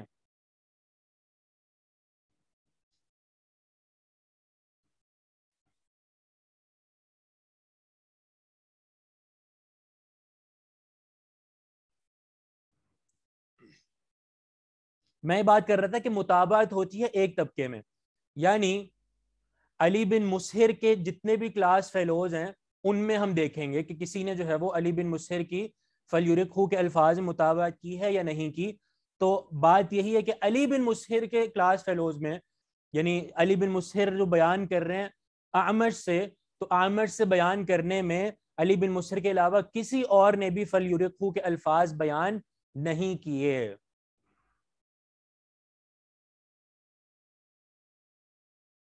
اب بات ہے وہ یہ کہ جب صرف علی بن مسہر بیان کر رہے ہیں تو پھر اس بات کا حکم کیا ہے, یعنی فَلْيُرِقْهُ کو پھر ہم کیا کہیں گے؟ ہم اس کو صحیح مانیں گے یا ضعیف مانیں گے؟ ٹھیک ہے, تو آپ لوگوں نے اصول شاید پڑھا ہوگا, زیادت الثقۃ مقبولۃ, ثقہ کی زیادتی مقبول ہوتی ہے.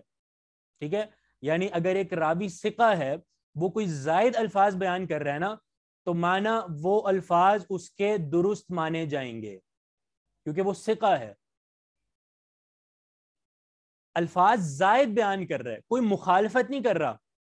مخالفت تو یہ ہوتی ہے نا, جیسے مخالفت کہتے ہیں کہ بالکل اپوزٹ مطلب ہے, جیسے وہ حدیث میں ایک راوی نے مخالفت کی تھی کہ 7 قسم کے انسانوں کو اللہ جنت میں یعنی قیامت کے دن اپنے عرش کا سایہ عطا فرمائے گا. اس میں سے ایک شخص وہ ہے جو اپنے دائیں ہاتھ سے خرچ کرے کہ اس کے بائیں ہاتھ کو بھی نہ پتہ چلے کہ دائیں ہاتھ نے کیا خرچ کیا ہے, رائٹ ہینڈ نے کیا خرچ کیا ہے.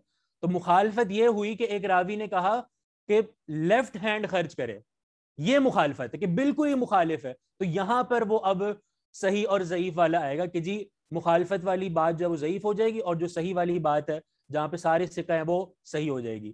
یہ بات ہے زیادت کی, یعنی ایک چیز آپ کو زائد بتائی جا رہی ہے تو زائد علم بتانے والا اگر ثقہ ہے تو اس کا یہ زائد علم بتانا قابل قبول ہوگا, اور یہ بالکل ٹھیک ہے, اور اس بات کو بالکل ہم تسلیم کریں گے اور صحیح مانیں گے. یعنی فَلْيُرِقْهُ کو ہم ضعیف نہیں مانیں گے بلکہ صحیح مانیں گے. کیوں صحیح مانیں گے؟ کیا اصول ہے؟ زیادت الثقۃ مقبولۃ, ثقہ کی زیادت, ثقہ کا کوئی لفظ زائد بیان کرنا وہ مقبول ہے, قابل قبول ہے. تو اس وجہ سے فَلْيُرِقْهُ کے الفاظ بھی درست مانے جائیں گے. اور اس کے ساتھ ساتھ آپ کو مزید یہ بھی بتا دیں کہ اس کی دلیل ثابت ہونے کے لیے یہ دلیل بھی دی جاتی ہے کہ فَلْيُرِقْهُ کے الفاظ دیگر اور سندوں میں بھی موجود ہیں جو کہ صحیح ہیں, اور سندوں میں بھی فَلْيُرِقْهُ کے الفاظ ہمیں ملتے ہیں جو کہ صحیح ہیں. تو مانا یہ فَلْيُرِقْهُ والی جو لفظ ہے بالکل صحیح اور قابل قبول ہے.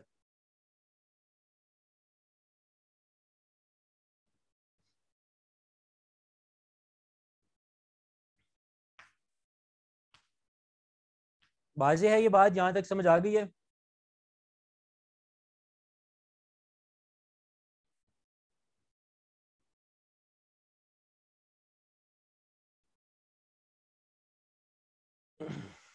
اگر کسی کو سمجھ نہیں آئی تو وہ پوچھ لے، پھر انشاءاللہ ہم ان کو نماز کے بعد دوبارہ بتاتے ہیں. نماز کا ٹائم ہو چکا ہے، نماز کے بعد آتے ہیں انشاءاللہ.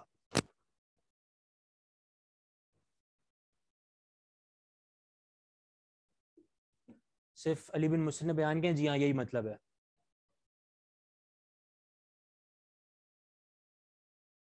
یہ ایک اور سوال اسی طرح کا ہے، وہ پھر انشاءاللہ اب نماز کے بعد بتاتے ہیں.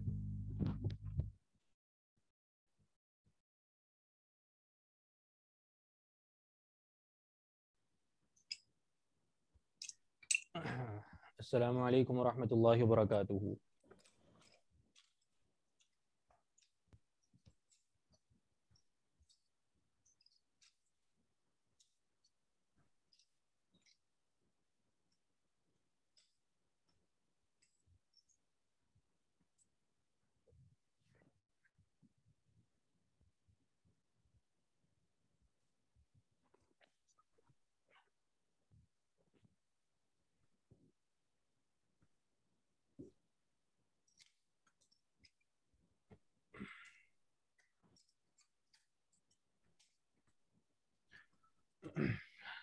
الحمدللہ والصلاۃ والسلام علی رسول اللہ، اما بعد.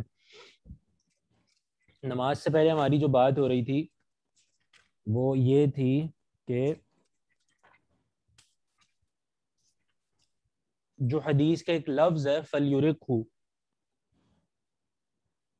کہ جب کتا منہ ڈال دے تو اس برتن کے بارے میں فرمایا گیا کہ فَلْيُرِقْهُ، اسے چاہیے کہ اس برتن کو انڈیل دے اور اس میں جو موجود ہے اسے پھینک دے.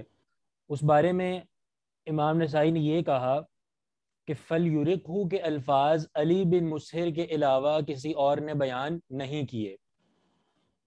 ٹھیک ہے، علی بن مسہر کے علاوہ کسی اور نے بیان نہیں کیے،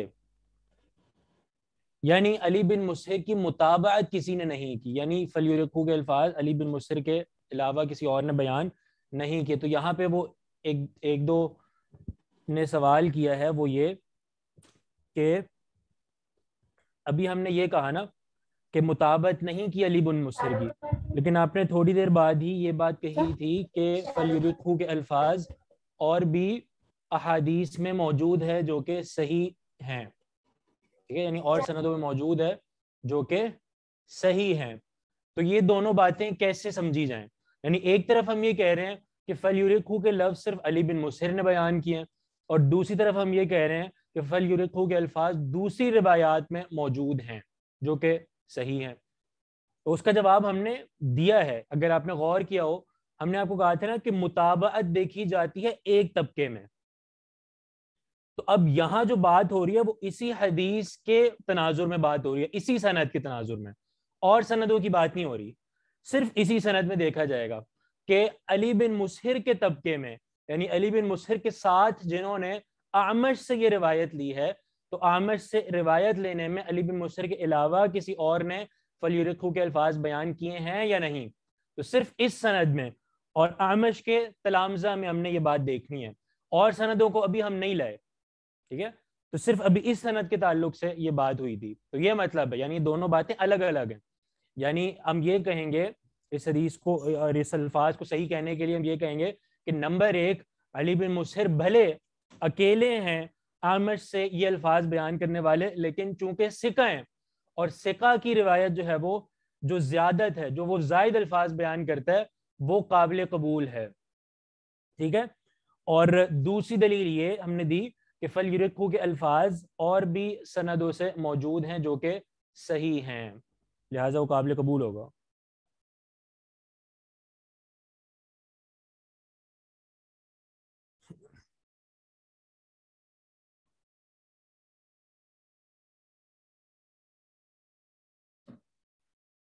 جی آپ کریں، بات کریں.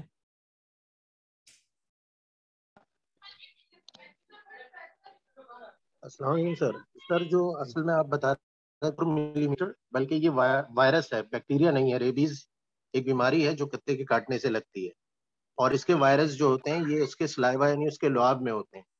تو یہ بہت چھوٹے ہوتے ہیں، یعنی 4 ملی میٹر کیا بہت ہی زیادہ چھوٹے وائرسز ہیں. اور اچھا، اسی لیے جیسے کتے کے کاٹنے سے ہی اس کے لعاب سے انسان کے جسم میں جاتے ہیں، اسی طرح جیسے یہ اکثر دیکھا جاتا ہے جو لوگ کتے پالتے ہیں اور ان کے منہ پہ کتے پیار کرتے ہیں، تو ہمارے منہ کے اندر بھی بلڈ ویسلز بہت زیادہ ہوتی ہیں اور ان کے اندر بھی ابزارپشن کی صلاحیت ہوتی ہے، تو وہاں سے بھی ان کے جانے کے امکانات ہوتے ہیں اور یہ وائرس سیدھا دماغ میں جا کر ہمارے نروس سسٹم کو خراب کرتے ہیں۔ اب صحیح ہے. لعاب جو ہے یہ عام لعاب نہیں ہوتا ہے کتے کا جیسے ہمارا ہوتا ہے سلائیوا، یہ بالکل بلغم کی طرح ہے۔ آپ دیکھیں نا کسی کو الٹی ہو جائے، بلغم گر جائے، تو اگر ہم اسے دھوئیں تو 3-4 بار ہاتھ دھونے پڑتے ہیں، اور اسٹیل یا جیسے مٹی کے برتن ہوتے ہیں تو ان میں جذب ہو جاتے ہیں، تو اس کو بار بار دھونا ضروری ہوتا ہے، اس لیے یہ احادیث میں اتنا زیادہ احتمال آیا ہے۔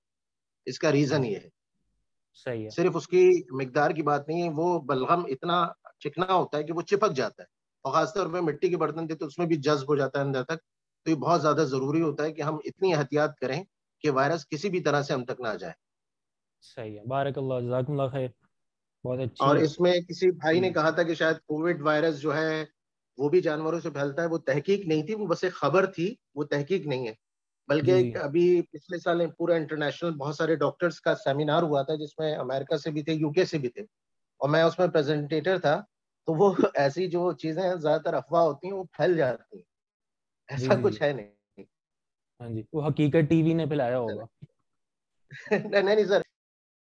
بارک اللہ، جزاکم اللہ خیر. بہت شکریہ، اللہ تعالیٰ آپ کو جزائے خیر دے، آپ نے اچھی تحقیق پیش کی ہے. تو یہ فائدہ ہوتا ہے، آپ جیسے احباب اگر ہونا تو ان سے الحمدللہ یہ فائدہ ہو جاتا ہے ہمیں بھی.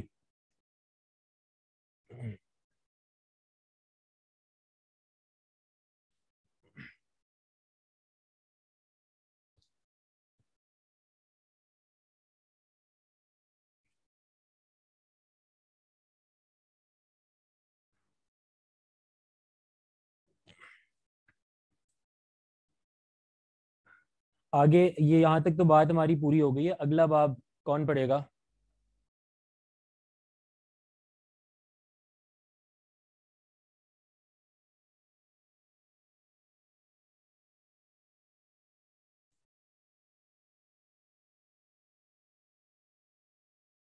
جی آپ پڑھیں سعید صاحب. جزاک اللہ. السلام علیکم. ان الحمد للہ والصلاة والسلام علی رسول اللہ. باب تعفیر الاناء الذي ولغ فيه القلب بالتراب.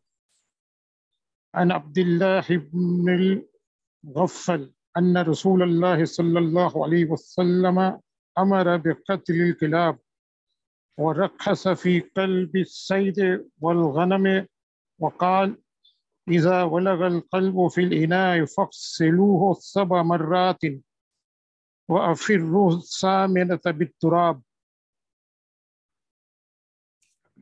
ٹھیک ہے، بارک اللہ فیک. باب تعفیر الاناء الذي ولغ فيه الكلب بالتراب.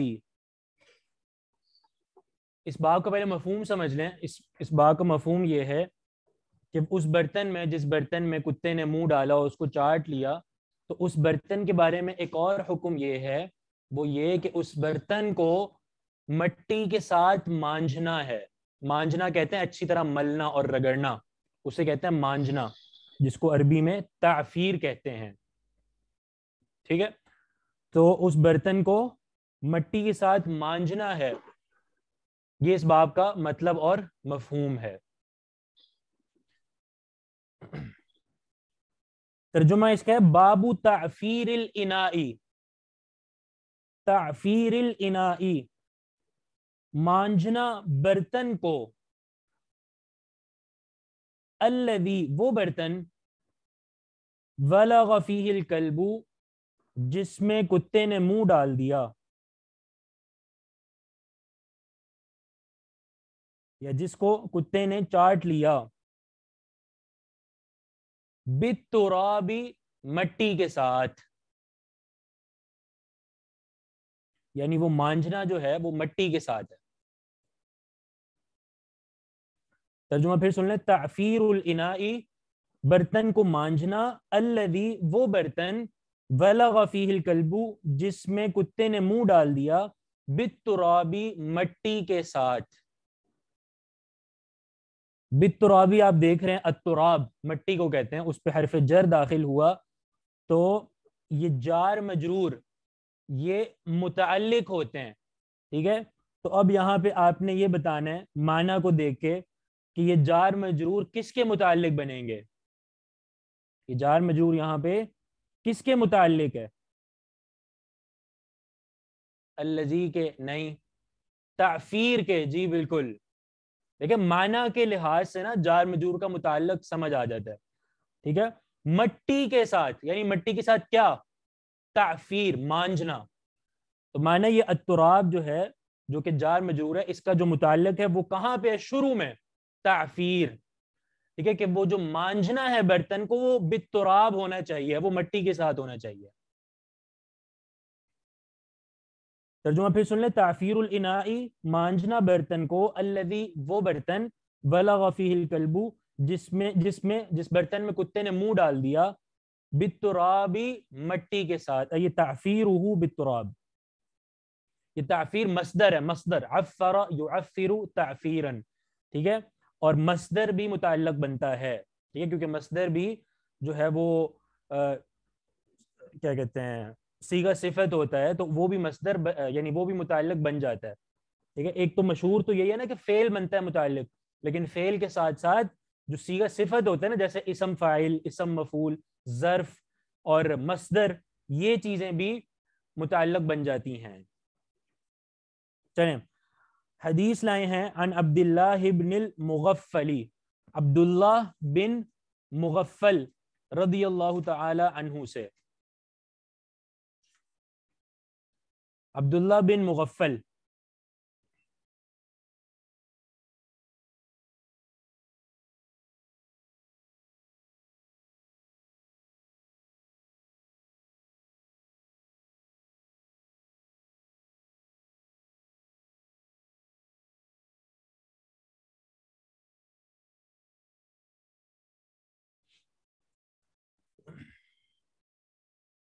تعفیر کیا معنی ہے؟ تعفیر کا معنی ہے مانجنا، اچھی طرح ملنا.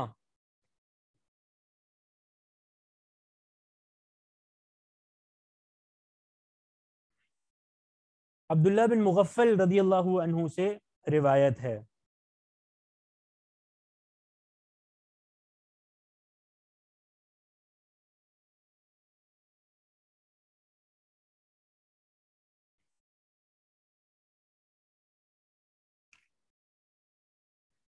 ان رسول اللہ صلی اللہ علیہ وسلم، کہ بے شک رسول اللہ صلی اللہ علیہ وسلم نے، امر حکم دیا، بقتل الکلاب کتوں کو قتل کرنے کا. امر حکم دیا بقتل الکلاب کتوں کو قتل کرنے کا.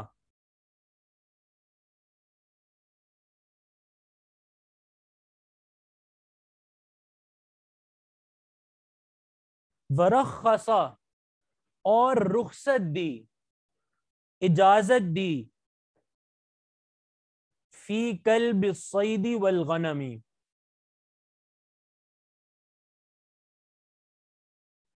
شکاری کلب الصید یعنی شکاری کتوں کے متعلق، والغنمی اور بکریوں کی حفاظت کرنے والے کتے. ٹھیک ہے. یہ دو طرح کے کتوں کے بارے میں اجازت دی.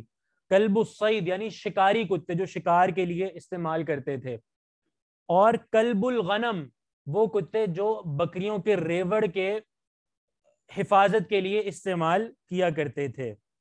تو ایسے کتوں کے رکھنے کی اور ان کو یعنی ان کو قتل کرنے کی، قتل نہ کرنے کی جو ہے وہ رخصت دی.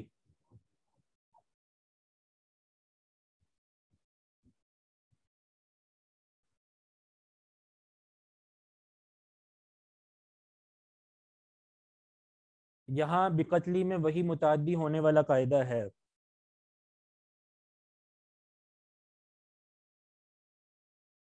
نہیں، امرا جو ہے نا وہ خود متعدی ہے.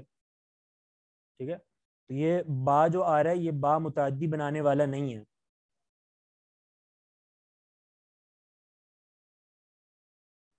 یہ با جو ہے وہ متعدی بنانے والا نہیں ہے.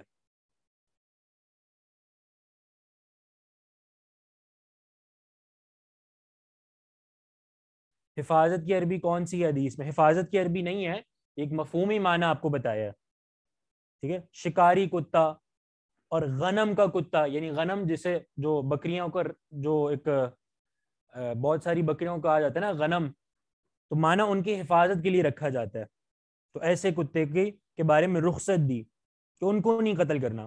وقال، اور یہ فرمایا،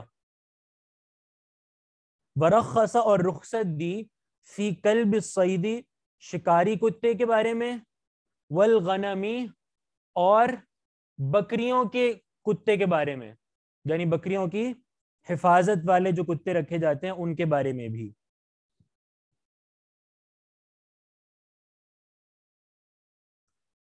وقال، اور آپ نے یہ فرمایا، اذا بلغ الکلب، جب چاٹ لے کتا، فی الاناء، برتن میں، فاغسلوہ 7 مرات، تو اسے دھو لو 7 مرتبہ، وعفروہ 8 بالتراب، اور اچھی طرح مانج لو 8ویں مرتبہ مٹی کے ساتھ، اور مانج لو اسے، یعنی مل لو اسے برتن کو، الثامنۃ 8ویں مرتبہ، بالتراب مٹی کے ساتھ۔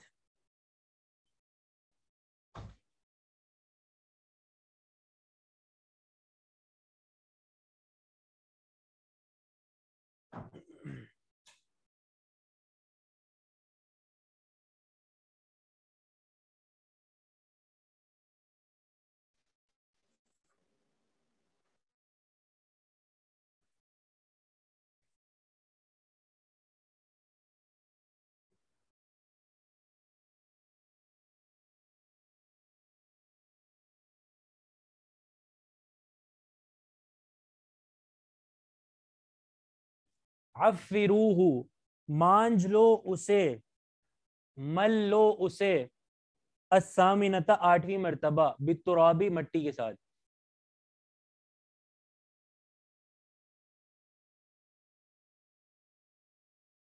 برتن کا کیا حکم ہے؟ برتن کا حکم پچھلی حدیث میں پڑھ چکے ہیں، وہ یہ ہے کہ برتن ناپاک ہو چکا ہے، ٹھیک ہے؟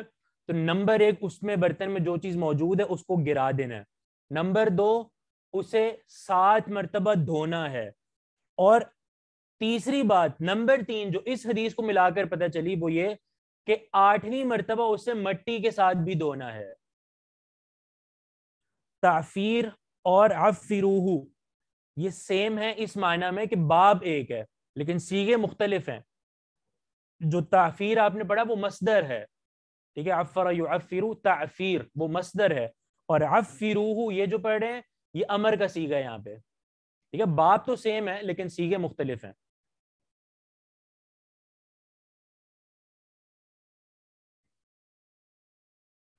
تو اس حدیث میں جو ہمیں بات معلوم ہو رہی ہے وہ یہ کہ اللہ کے رسول نے 7 مرتبہ دھونے کا حکم دیا، اور 8ویں مرتبہ یہ بتایا ہے کہ اس کو مٹی کے ساتھ مانجنا ہے، ٹھیک ہے؟ ایک بات یہ، ٹھیک ہے؟ یہ تو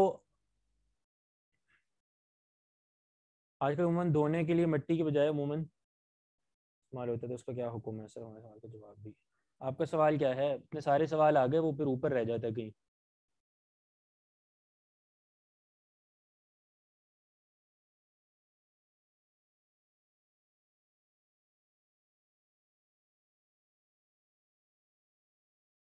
برتن کو نہیں پھینکنا، برتن میں جو چیز موجود ہے اسے پھینکنا ہے۔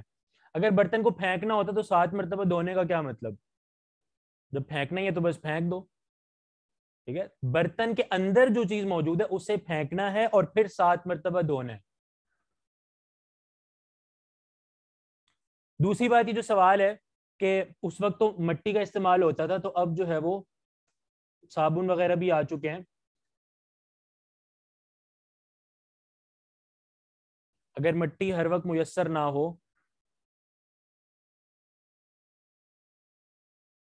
قابل استعمال ہوگا تو پھر وہ برتن قابل استعمال ہوگا۔ جی ہاں، پھر وہ قابل استعمال ہو جائے گا، یعنی ساری صفائی کے بعد۔ دوسرا جو ایک سوال آ رہا ہے کہ اگر ہم جو ہے وہ مٹی کی جگہ صرف یا صابن وغیرہ استعمال کریں تو اس کا کیا حکم ہے؟ واللہ اعلم، میں یہ سمجھتا ہوں اس بارے میں، میں یہ سمجھتا ہوں کہ یہ اللہ کے رسول صلی اللہ علیہ وسلم کا حکم ہے، ٹھیک ہے؟ عفروہ الثامنۃ بالتراب، کہ اسے مٹی کے ساتھ اچھی طرح مانج لو. صحیح ہے. تو اس حکم کی مکمل تعمیل اسی طرح کرنی چاہیے کہ اس کو آپ مٹی کے ساتھ ہی کریں. ٹھیک ہے. اگر مٹی میسر ہے, ویسے ہوتی ہے اکثر جگہ مٹی میسر ہی ہوتی ہے, صاف مٹی, تو وہاں پہ آپ اس کو مٹی کے ساتھ ہی اس کو مانجیں, اسی وقت اللہ کے رسول کی اس حدیث پر صحیح طور پہ عمل ہوگا. وگرنہ اگر مٹی کی جگہ آپ صابن یا کوئی بھی چیز استعمال کریں تو بات تو ٹھیک ہے, یعنی طہارت و ظاہر اس سے حاصل ہو جائے گی, لیکن جو حدیث ہے نا اس پر عمل نہیں ہو پائے گا. صحیح ہے. جس میں اللہ کے رسول نے تراب کے لفظ کے ساتھ ذکر کیا ہے, ٹھیک ہے, یعنی اس میں آپ نے محصور کیا کہ بھئی اس کو مانجنا ہے مٹی کے ساتھ. ٹھیک ہے. تو اسی کا استعمال کیا جائے, وگرنہ اگر آپ اس کا استعمال نہیں کرتے, کوئی صابن یا سرف وغیرہ کرتے ہیں تو وہ بھی ٹھیک ہے, اور اس سے بھی طہارت ظاہر حاصل ہو جائے گی, وہ بھی ٹھیک ہے. لیکن زیادہ بہتر اس میں یہی ہے کہ اللہ کے رسول کی حدیث میں جو لفظ موجود ہوتا ہے نا اسی کے ساتھ اس کو استعمال کیا جائے. اب ظاہر ہو آپ کے ذہن میں وہ سوال بھی ہے اور آپ مزید یعنی ممکن ہے کہ کریں بھی کہ جی غسل میں تو ہم صابن استعمال کرتے ہیں اور وہاں پہ تو مٹی استعمال نہیں ہوتی. ٹھیک ہے. تو اس کے بارے میں بات یہ ہے کہ وہاں پہ اللہ کے رسول نے ہمیں حکم نہیں دیا مٹی کے لفظ کے ساتھ. ٹھیک ہے. اگر تو ہوتا نا ہمیں حکم ہوتا کہ بھئی مٹی ہی استعمال کرنی ہے, تو بھئی وہاں پہ حکم کی وجہ سے ہم جو ہے نا اس میں استعمال کرتے, لیکن وہاں پہ حکم نہیں ہے, تو وہاں پہ علت دیکھتے ہوئے ہم جو ہے صابن یا دوسری چیزیں استعمال کر لیتے ہیں. لیکن یہاں پہ اللہ کے رسول نے حکم دیا ہے مٹی کے ساتھ, تو یہی زیادہ بہتر ہے, واللہ اعلم. اچھا, دوسری بات جو اس حدیث سے متعلق ہے, اور وہ سوال بھی کیا کسی نے کہ اس حدیث میں جو یہ کہا گیا نا امر بقتل الکلاب, ٹھیک ہے, کہ اللہ کے رسول نے کتوں کو قتل کرنے کا حکم دیا. تو بات یہ ہے اس حوالے سے کہ یہ یعنی پہلے کی بات ہے, شروع اسلام کی بات ہے. ٹھیک ہے. پہلے اللہ کے رسول نے کچھ وقت کے لیے کتوں کو قتل کرنے کا حکم دیا تھا.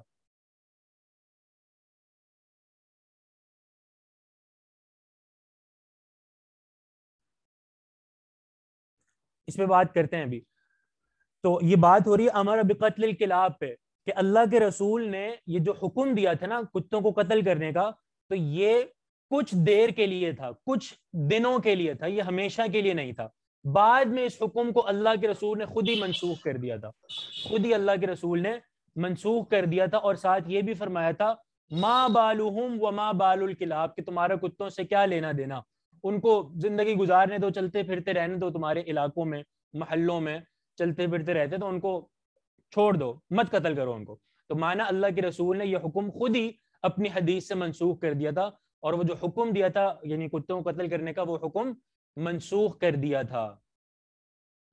اور صرف جو قتل کرنے کا حکم ہے, جیسے عمران صاحب نے بھی کہا بالکل ٹھیک ہے, کہ وہ جو قتل کرنے کا حکم تھا صرف ان کتوں کو پھر قتل کرنے کے بارے میں کہا گیا تھا جو پاگل ہوتے ہیں. ٹھیک ہے, پاگل کتے جو نقصان پہنچا سکتے ہیں.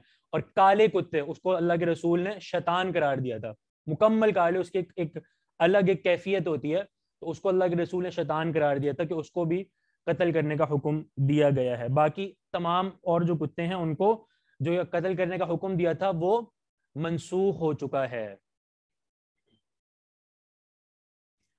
اچھا, یہ جو حدیث ہے نا, حدیث یہ والی, اس حدیث سے نا بعض لوگوں نے یہ استدلال کیا, بعض فقہا نے یہ استدلال کیا ہے, وہ یہ کہ یہ جو برتن کو 7 مرتبہ دھونے کا اور مانجنے کا جو حکم ہے نا کتے کے منہ ڈالنے کی وجہ سے, یہ بھی منسوخ ہو چکا ہے اس حدیث کی وجہ سے. کیونکہ اس حدیث کا اگر آپ تناظر دیکھیں نا تو وہ یہی ہے کہ کتوں کو قتل کرنے کا حکم دیا, اور پھر فرمایا کہ جب کتا منہ ڈالے تو اسے 7 مرتبہ دھو اور 8ویں مرتبہ مٹی کے ساتھ مانجو.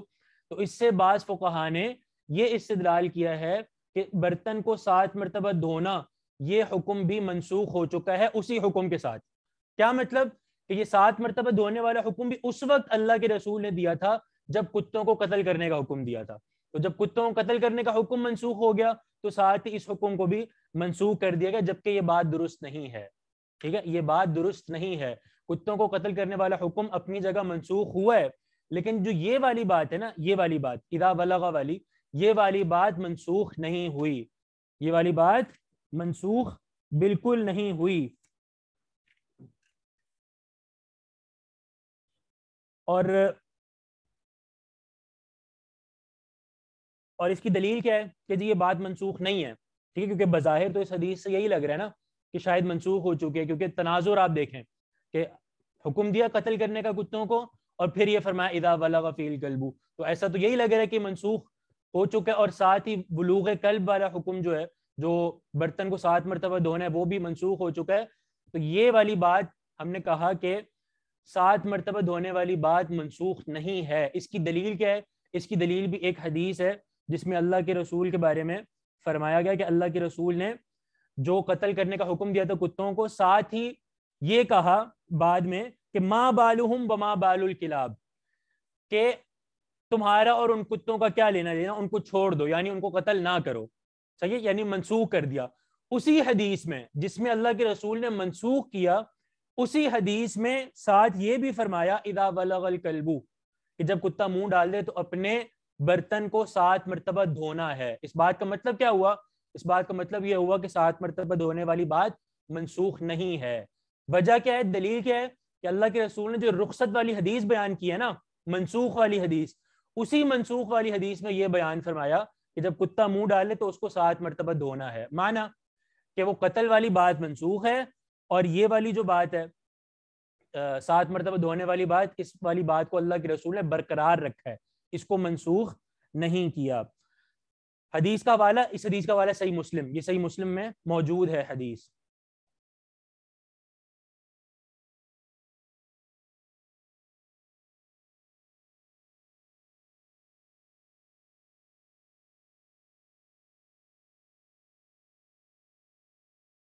کسی باب میں باب کا لفظ موجود ہے اور کسی میں نہیں ہے تو اس سے کوئی فرق نہیں پڑتا، نہیں کوئی بات نہیں. اور کیا پوچھا ہے سوال 62؟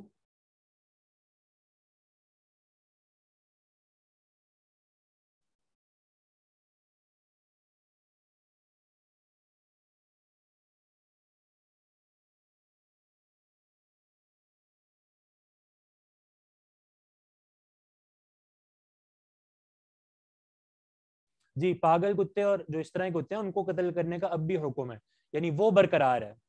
عام کتوں کو قتل کرنے کا حکم وہ منسوخ ہو چکا ہے.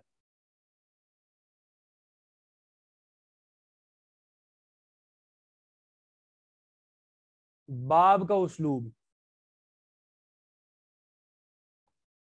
یعنی باب کا اسلوب تو وہی ہے، مبہم رکھا ہے نا کہ بھائی الوضوء بماء الثلج اس کا کیا حکم ہے، الوضوء بماء البرد اس کا کیا حکم ہے، تو وہی مبہم والا اسلوب ہے.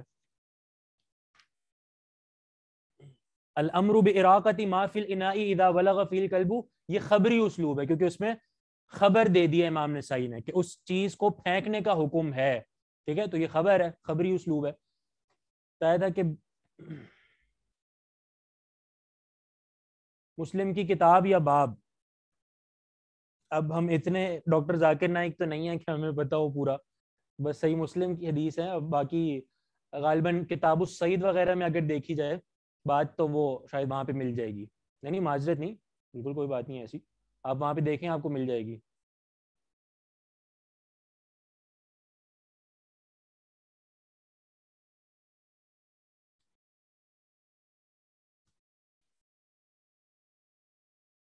تھا کہ بن پچھلے والے کلمے کے لیے صفت اور اگلے کے لیے مضاف ہوتا ہے، تو یہاں پر بن عبداللہ کی صفت کیسے ہے؟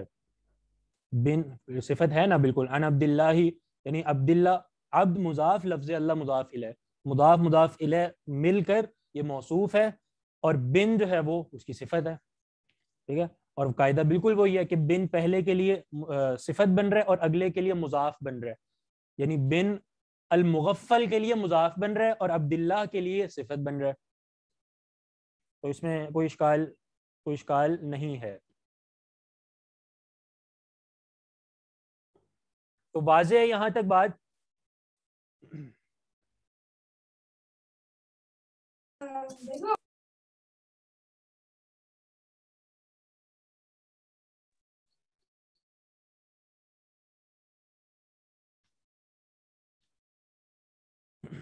ٹھیک ہے، پھر انشاءاللہ اگلی کلاس میں پھر